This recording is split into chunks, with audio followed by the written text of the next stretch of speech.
எல்லாரும் ஜோரா கை தட்டுங்க. இனிமே இங்க எல்லாம் நீங்க தான். இயக்குனர் இமயம், இயக்குனர் சிகரம், இயக்குனர் சிங்கம், பிரம்மாண்ட இயக்குனர், அதுக்கப்புறம் பட்ஜெட் இயக்குனர், இப்படி சினிமா படைப்பாளிகள் எல்லாருடைய பிளெஸ்ஸிங்ஸோட நீங்கள் வந்து வெற்றி பட இயக்குனராக தொடர்றதுக்கு எங்கள் கலைஞர் தொலைக்காட்சி சார்பாக மிகப்பெரிய வாழ்த்துக்கள். வாழ்த்துக்கள்னு வாயால் சொன்னால் மட்டும் போகாது, சில விஷயங்கள் செஞ்சே ஆகணும்.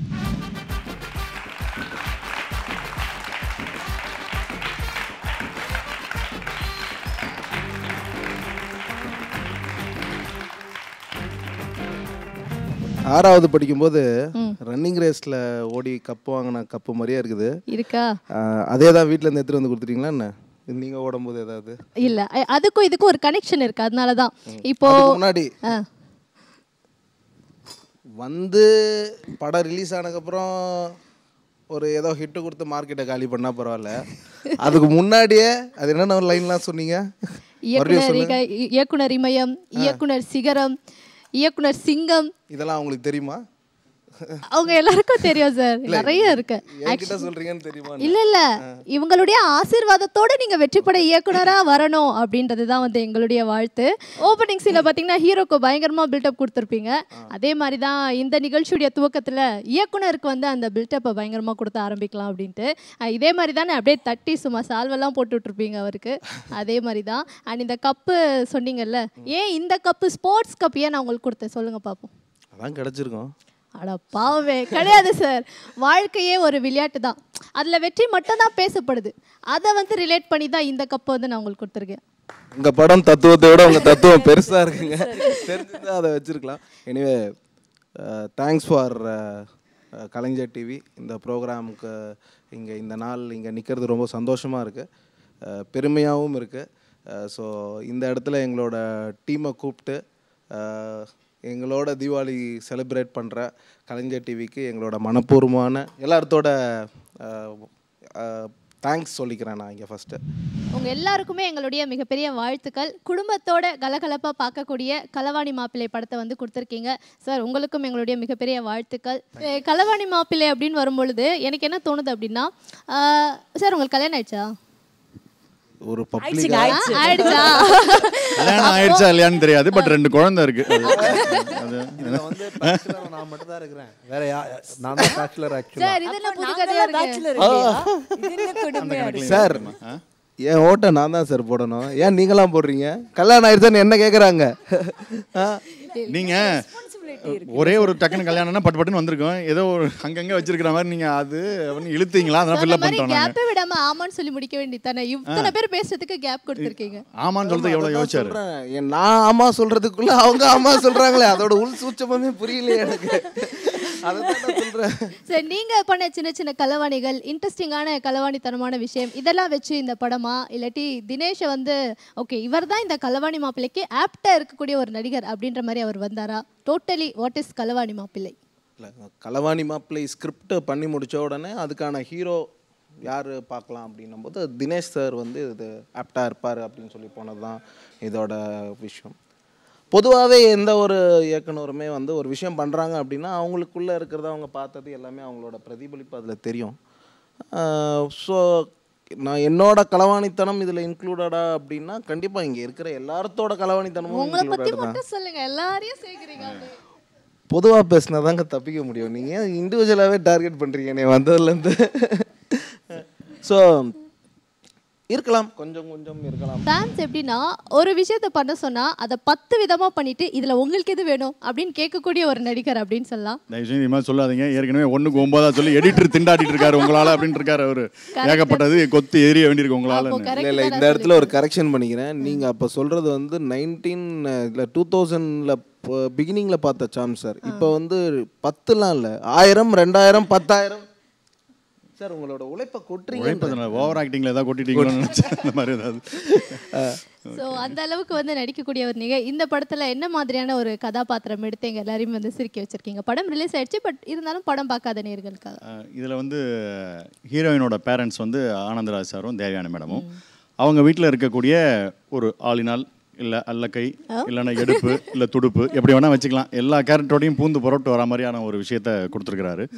ரொம்ப சுவாரஸ்யமான களம். இங்கே மட்டும்தான் இருப்பேன் அப்படிங்கலாமல் எல்லா இடத்துலையும் பூந்து வர மாதிரி ஒரு விஷயம். எல்லா கேரக்டரோடையும் நான் மிங்கிளாக இருப்பேன். எனக்கு அந்த மாதிரி ஒரு சுவாரஸ்யமாக இருந்தது.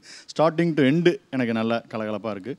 ரொம்ப பிடிச்ச ஒரு விஷயம்னா ஆனந்தராஜ் சாருக்கும் எனக்குமான நார்மலாக ஹீரோ ஹீரோயினுக்கு தானே கெமிஸ்ட்ரி ஒர்க் அவுட் ஆகும். இல்லை எனக்கு அவருக்கும் ஒர்க் அவுட் ஆயிருக்கு கெமிஸ்ட்ரி, ஃபிசிக்ஸ், பயாலஜி எல்லாமே ஒர்க் அவுட் ஆயிருக்கு. ரொம்ப ஜாலியாக இருந்தது. அவரோட பண்ணதை நான் ரொம்ப சந்தோஷமாக என்ஜாய் பண்ணேன். சூப்பர். ஸோ அதிதி மேனன் பொதுவாக பார்த்தீங்கன்னா மலையாளம்லேருந்து ஒரு ஹீரோயின் வராங்க அப்படின்னா அவங்க வந்து பயங்கரமான நடிப்பில் அப்படியே எமோஷன்ஸோட எங்களை வந்து நல்லா அழ வைப்பாங்க.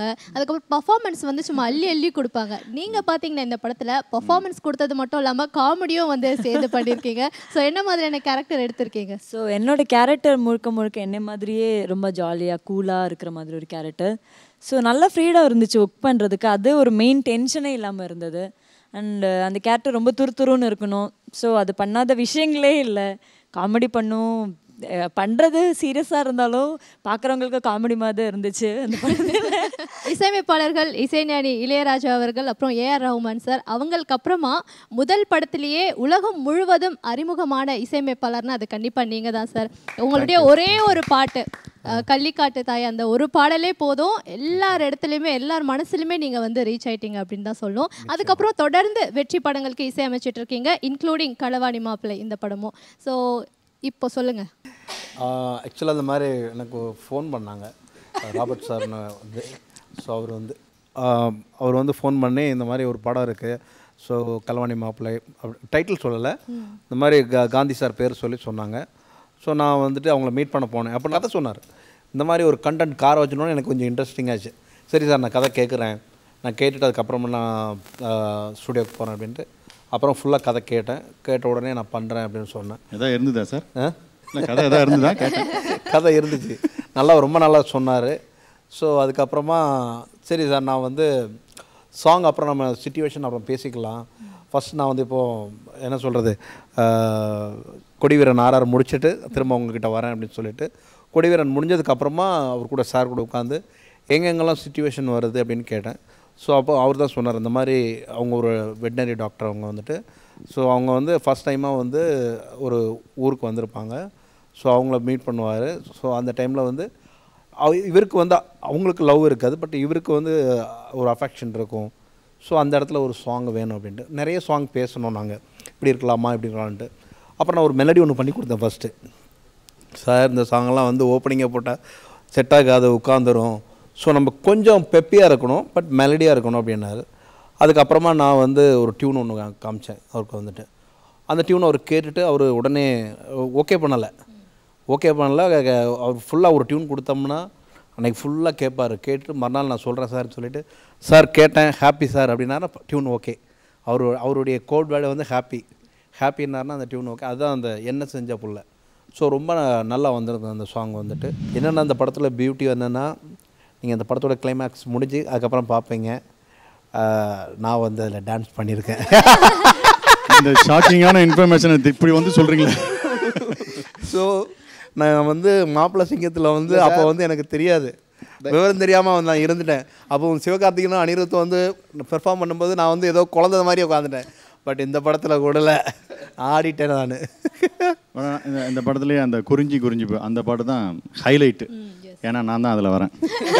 அதில் நீங்களும் டான்ஸ் ஆடி இருக்கீங்க சார்? டான்ஸ் ஆடி இருக்கேன். அவரு கடைசியில் டான்ஸ் ஆடி இருக்கேன்னு சொன்னா நீங்கள் தைரியமாக சொல்லலாம் நீங்களும் டான்ஸ் ஆடி இருக்கீங்கன்னு சொல்லிங்க. அவரே சொல்லும்போது நான் சொல்லக்கூடாது. அதித்தி சொன்ன மாதிரி நீங்கள் ஹீரோவா நடிக்க தான் போறீங்கன்றது வந்து தெளிவாகுது. கண்டிப்பாக. ஏன்னா அதிதி வேற எங்களோட ஹீரோயினா பண்ணுறேன்ட்டாங்க. ஸோ நான் உடம்பை குறைச்சிடுவேன். தீபாவளிக்கு ஒரு வெடி கொளுத்தி போட்ட மாதிரி தான் இது. இவர் ஏற்கனவே இருந்தது ஆக்சுவலாக ஜிவி பிரகாஷ் சார் தான் இருந்திருக்காரு. அவர் ஆயிட்டார்ல, அடுத்து இவர் சார். இல்லை அது நான் இப்போ சொல்லணும் என்னன்னா சார் எப்போ இதுலேருந்து இப்பெல்லாம் கலப்புறீங்க? நல்லா தானே போயிட்டு இருந்துச்சு. இதெல்லாம் எங்க இருந்து கொண்டு வந்துட்டீங்க? இது இப்போ எங்க 2 பேர் முடிச்சதுக்கு அப்புறம் அடுத்து உங்கள்கிட்ட வந்து நிற்போம். இப்போ நீங்களும் ஆயிடுவீங்க. இப்போ வந்து ஜிவி வந்து என்னை ஒவ்வொரு படத்துலையுமே நடிக்க கூப்பிடுறாரு, நீ வந்துரு நடிக்க வந்துரு என் கூட. இப்போ கூட வந்து ஒரு படம் வந்து புது படத்தில் வந்து என்னை நடிக்க கூப்பிட்டுருக்காரு. ஆக்சுவலாக நான் திரிஷால என் தடவை நடிக்க வேண்டியது.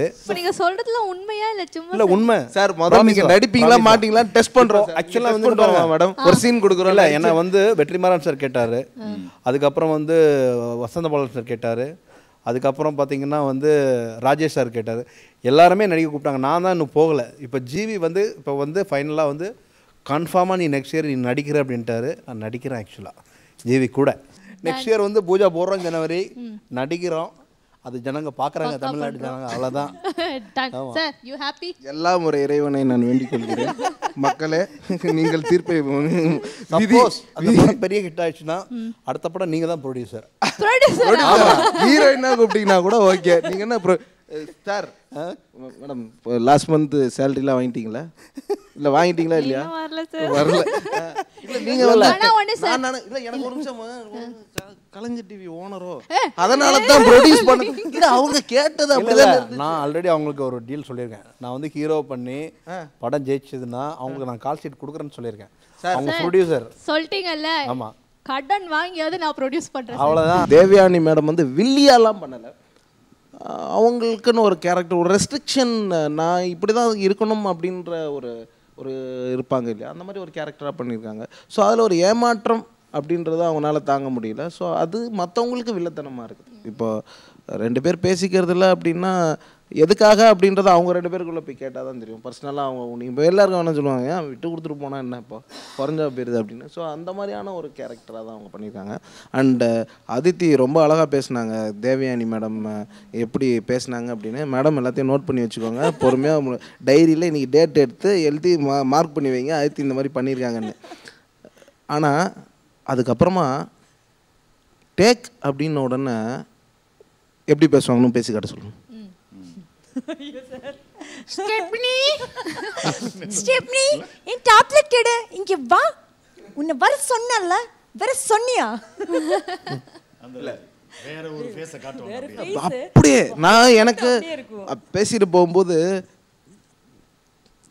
எப்படி இருந்தாலும் பழைய பாம்பே ஆர்டிஸ்டாஸ், அதனால் புரிஞ்சுதா இல்லையா அவங்களுக்கு நம்ம சொன்னது. சரி ஓகே ரைட்டு அப்படின்னு நாங்கள் போகும்போது பியூட்டிஃபுல்லாக அப்படியே அவங்க ஃபேஸ் ரியாக்ஷன் மாற்றி அவங்களோட டேலண்ட் வந்து கண்டிப்பாக சீனியர் ஆர்டிஸ்ட் தான், சான்ஸே இல்லை. அவரும் சரி அண்ட் ஆனந்த்ராஜும் சாரும் சரி 2 பேருமே எக்ஸலண்ட். இதுக்கு நடுவில் சாம் சார் வந்து அவங்களுக்கு மட்டும் தான் சீன் வைப்பீங்களா? அவங்க ஆடுறாங்களா? அவரோட நான் இருக்கேனா சார்? அது duet sir, hero heroine duet பாடுறாங்க, பெட்ரூமில் நடக்குது சார், அதில் எப்படி சார் நீங்கள் இருப்பீங்க அப்படின்னா, இந்த ஸ்டூலுக்கு பதில் மேலே சொம்ப இப்படி தலையில் வச்சுக்கிட்டு இப்படி இருந்தால் அது ஒரு ரியாக்ஷனாக இப்படி இருக்கேனே அப்படின்னுவாரு.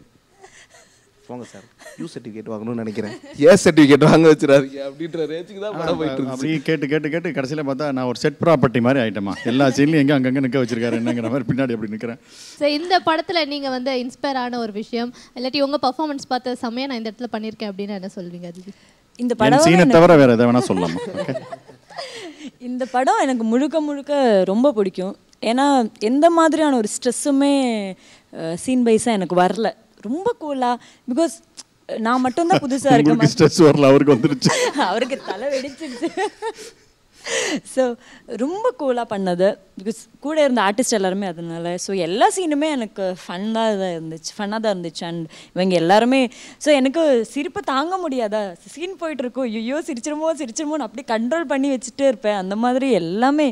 ஸோ நீங்கள் இந்த படத்தில் அழுகிற சீன் பார்த்தேன்னா சர்ச் பண்ணி 8 விசில் பார்த்தேன், நோண்டி பார்த்தாலும் ஒரு சீன் கிடைக்காது. வாங்கலைங்க, அழுகிற சீனே இல்லை. கிளிசரின் வந்துச்சு, ஒரு சீன் கூட எடுக்கலையே, நீ பில்லை கட் பண்ணு முதல்ல அதை அப்படின்னு சொல்லி அனுப்பிச்சாச்சு.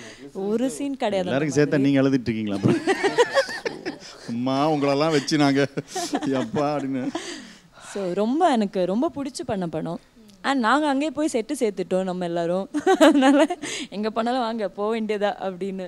ஸோ இது ஒரு படம் மாதிரி இல்லாமல் லைஃப் லாங் ரிலேஷன்ஷிப் வந்து அங்கேருந்து ஸ்டார்ட் ஆயிடுச்சு. அம்மா ஸோ என்னன்னா தீபாவளி அன்னைக்கு பெரிய படமும் வந்து ரிலீஸ் ஆகுது, உங்களுடைய களவாணி மாப்பிள்ளை படமும் வந்து ரிலீஸ் ஆகுது. இதுக்கு என்ன காரணம்னா இந்த கதை மீது படம் மீது நீங்கள் வச்சிருக்கிற நம்பிக்கை தான். இந்த நம்பிக்கை வந்து கண்டிப்பாக உங்கள் அப்பா கிட்ட இருந்து தான் வந்திருக்குமோ அப்படின்னு வந்து எங்களுக்கு தோணுது. ஒரு சின்ன ஃப்ளாஷ்பேக் என்னென்னா 92 மணிரத்னம் சாரோடைய டைரக்ஷனில் வந்து ரோஜா வந்தது. ஆகஸ்ட் 15 வந்து ரிலீஸ் ஆச்சு. உங்கள் அப்பாவுடைய படம் சேம் இயர் 14 ஆகஸ்ட் 14 வந்து பட்டத்து ராணி வந்து ரிலீஸ் ஆகுது. ஸோ மணிரத்னம் சாரோடைய படம் வருது, அந்த டைமில் உங்கள் அப்பாவும் வந்து அவர் படத்தை வந்து ரிலீஸ் பண்ணுறாரு. பட் உங்கள் அப்பாவுடைய படத்துக்கு தான் அதிகமான கலெக்ஷன்ஸ் வந்தது அப்படின்ற பேரும் அந்த டைமில் வந்து வாங்கின ஒரு படம். ஸோ அந்த தைரியம் அந்த நம்பிக்கை தான் உங்களுக்கு வந்து இப்படி ட்ராவல் பண்ண வச்சுதா? அது சுனாமிலேயே ஸ்விம்மிங் போடுற குடும்பமா இது? அதாவது இந்த அந்த அந்த நீங்கள் சொல்கிற பட்டத்து ராணின்ற படத்தில் எங்கள் அப்பா நடிச்சிருப்பார் கோவை சர்லாக்கு பேரா. அதில் பார்த்தீங்கன்னா நானும் அவருக்கு சின்ன பையனாக நடிச்சிருப்பேன்.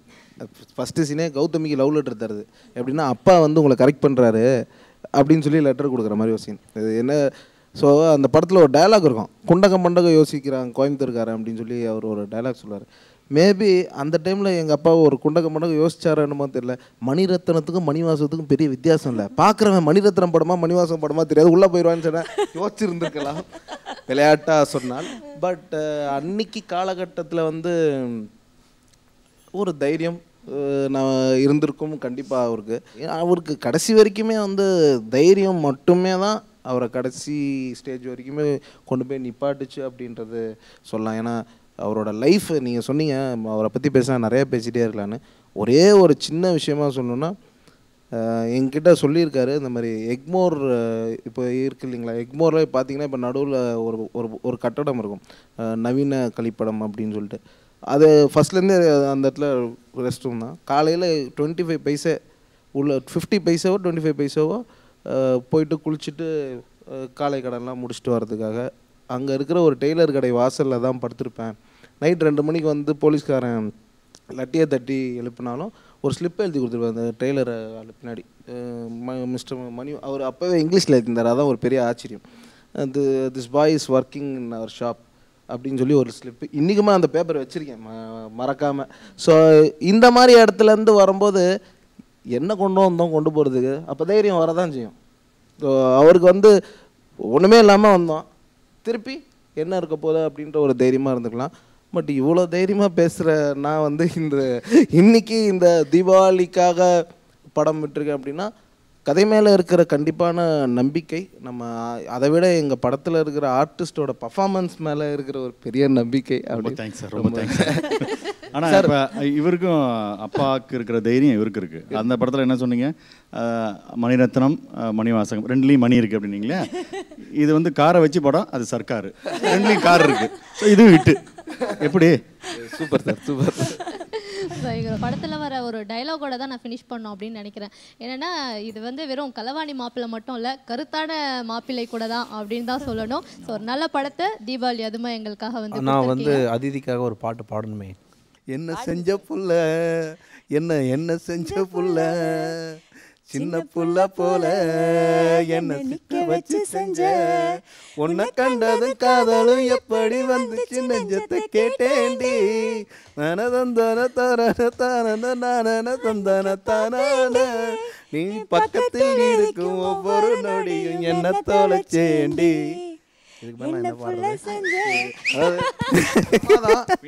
களவாணி மாப்பிள்ளை படத்துல, அதாவது இந்த இன்டர்வியூல என்ன மாதிரியான ஃபன் வந்து எங்களுக்கு கொடுத்தீங்களோ இது அப்படியே 100 மடங்கு இந்த படத்துலயே வந்து இருக்கும் அப்படின்ற ஒரு நம்பிக்கை இருக்கும் இந்த இன்டர்வியூ பார்த்த எல்லாருக்குமே. ஸோ இந்த படம் சக்ஸஸ்ஃபுல்லாக போயிட்டு இருக்கு தீபாவளி அதுமா. இந்த படத்துடைய 100 days ஃபங்க்ஷன்ல, இந்த படத்துடைய சக்ஸஸ் மீட்ல திரும்பவும் நம்ம எல்லாருமே சந்திக்கலாம். Thank you so much for this lovely meet and chat. Thank you.